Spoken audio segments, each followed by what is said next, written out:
अवधूत चिंतन श्री गुरुदेव दत्त श्री स्वामी समर्थ। माझ्या सगळ्या गोडताईंचं आणि मैत्रिणींचं माझ्या या यूट्यूब चॅनलमध्ये खूप खूप खूप स्वागत आहे।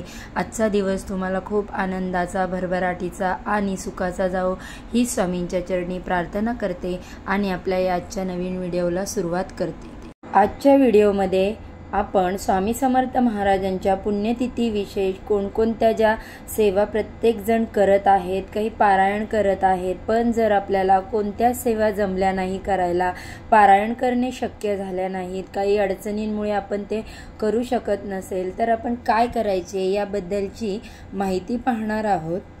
तर बघा, आता बऱ्याच महिला या स्वामी पुण्यतिथी निमित्त पारायणाला बसलेल्या आहेत, पण अशा काही महिला आहेत ज्यांना काही ना काही कारणाने पारायण करणे शक्य होणार नाही। त्यांनी काय करावं, आता कोणतं पारायण करावं? पाठच्या एका व्हिडिओमध्ये मी तुम्हाला सांगितलं होतं, जर आपल्याला गुरुचरित्र पारायण करणे शक्य नसेल तर श्री सप्तशती गुरुचरित्र सार या ग्रंथाचं आपण पारायण करू शकतो किंवा पठण करू शकतो। स्वामी चरित्र सारामृत या ग्रंथाचं देखील तुम्ही पठण करू शकता। अगदी एक पारायण केलं तरीही चालेल, पण ज्यांना हे पाठ पण करणे शक्य होत नाही यांनी काय करावे, तर आजच्या या व्हिडिओमध्ये याचीच माहिती आहे। व्हिडिओ स्किप न करता तुम्ही सगळा शेवटपर्यंत नक्की बघा। आपल्या चॅनेलवर जर नवीन असाल तर चॅनेलला लाईक, शेअर आणि सबस्क्राईब करा।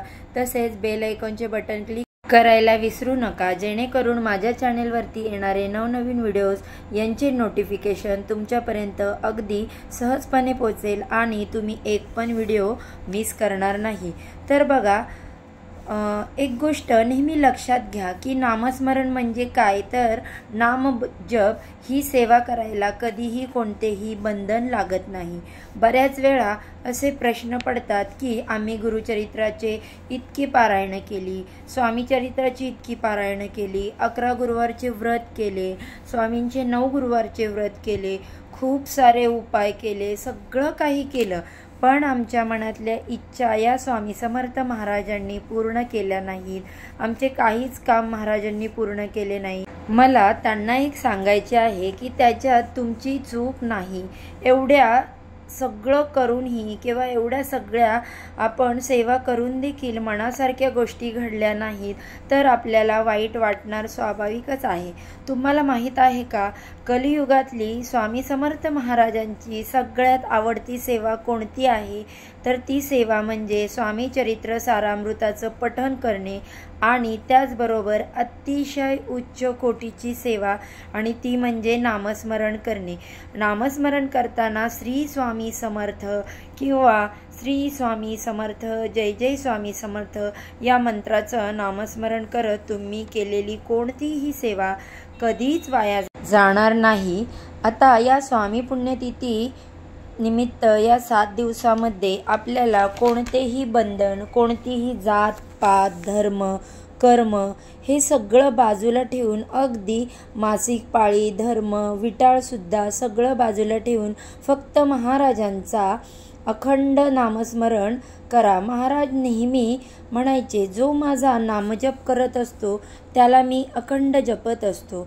जर हे महाराजांचं अभय वचन आहे तर आपण चिंता कशाला करायची। ज्यांनी स्वामी चरित्र सारामृत किंवा अगदी गुरुचरित्र सारामृताचं पारायणाला बसलेले आहात, नित्य सेवा चुकवू नका। आता तुम्ही म्हणाल की आम्ही पारायण करतोय पण आमची जी नित्य सेवा आहे ती नाही केली तरी चालेल, पण असं नाही करायचं। आपली जी नित्य सेवा आहे, रोज स्वामी चरित्र सारामृताचे 3 अध्याय, तसेच स्वामींचा माळ जप करतो जो आपण एक माळी, तो कधीही चुकवायचा नाही। म्हणजे आपण कोणतेही पारायण करत असू, कोणतीही सेवा करत असू, कोणत्याही पोथीचं पठण करत असू, पण आपली जी नित्य सेवा आहे ती कधीही चुकवायची नाही। आता अशा कित्येक महिला आहेत जे मला माहीत आहे, त्यांच्या घरामध्ये त्यांचा मानसिक, शारीरिक त्रास असतो, त्यांना खूप इच्छा असताना देखील सेवा त्या करू शकत नाही, पारायण करू शकत नाही, स्वामींचा नामजप जो आहे तो माळ करू शकत नाही, पण तुम्ही मनापासून जर नामस्मरण करू शकता. घरातले जी नास्तिक तुम्हाला त्रास देणारी जी लोक आहेत त्यांना थोडी माहिती आहे तुम्ही मनामध्ये स्वामींचा नामजप करताय. मनातल्या मनात नामस्मरण करायला कोणाचंही बंधन नाही. तिथे तुम्ही नामस्मरण करू शकता. तुम्ही घरातील कोणतीही कामं करत असाल, म्हणजेच उदाहरणार्थ तुम्ही जेवण बनवत आहात, तुम्ही कपडे धुवत आहात, भांडी घासत आहात किंवा अशी काही छोटी छोटी जी घरातली कामं आहेत ती करत असताना देखील तुम्ही स्वामी महाराजांचं नामस्मरण करायचं आहे. स्वामी भक्त हो, घाबरू नका, विश्वास ठेवा. तुमचा विश्वास कधीही डगमगू देऊ नका. महाराज पदोपदी तुमच्या पाठीशी उभे राहतील. ही पण वेळ निघून जाईल. तुम्हाला माहीत आहे, जो महाराजांना आवडतो त्याचीच महाराज परीक्षा बघत असतात. पण परीक्षा पास झाल्यानंतर आपण त्यांच्या कसोटीला उतरल्यानंतर महाराज आपल्याला भरभरून देतात. ते तुम्हाला देखील ही सेवा केल्यानंतर भरभरून त्याचं फळ मिळणारच आहे, याची काळजी करू नका. वेळ आल्याशिवाय कधीच कोणाला काहीच मिळत नाही. आणि खरं तर महाराजांना आपलं रडगाणं सांगण्यापेक्षा तुम्ही नामस्मरण करा, महाराजांचा नामजप करा. महाराजांना तुमच्या सगळ्या अडचणी, सगळी दुःख, सर्व काही माहीत आहे. तुम्ही त्यांच्यासमोर रोज रोज रडगाणे गात बसू नका. तुम्ही अगदी भक्तिभावाने त्यांची भक्ती करा, सेवा करा, नामस्मरण करा, जप करा. याचे फळ तुम्हाला निश्चितच वेळ आल्यावर खूप मोठ्या प्रमाणावर आणि चांगले मिळणार आहे. हे महाराजांचे आपल्याला अभिवचनच आहे. भिवू नकोस, मी सदैव तुझ्या पाठीशी आहे. नामस्मरणात एवढी मोठी ताकद आहे की न मागता महाराज तुम्हाला हवं ते देतील. तुम्ही अगदी मनापासून नामस्मरण करा आणि कोणतीही सेवा नामस्मरण करताना कोणाचं वाईट बघू नका, तरच तुम्हाला त्या सेवेचं, नामस्मरणाचं फळ मिळेल.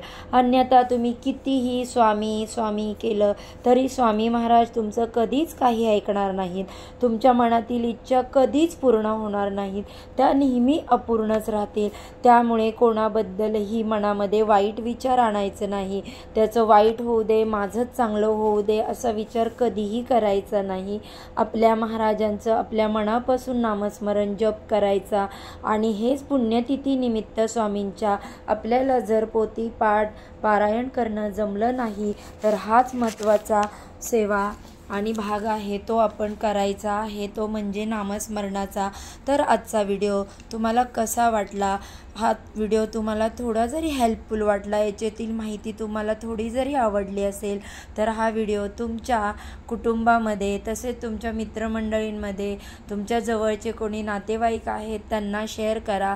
त्यांच्यापर्यंत ही माहिती पोचवा, म्हणजेच त्यांना देखील काही प्रॉब्लेम असतील किंवा काही सेवा करण्यात अडचणी येत असतील तर त्यांची स्वामी महाराजांची सेवा त्यांच्या हातून अगदी सहजपणे होऊन जाईल आणि त्याचे निश्चितच त्यांना आणि तुम्हालाही चांगले फळ मिळेल.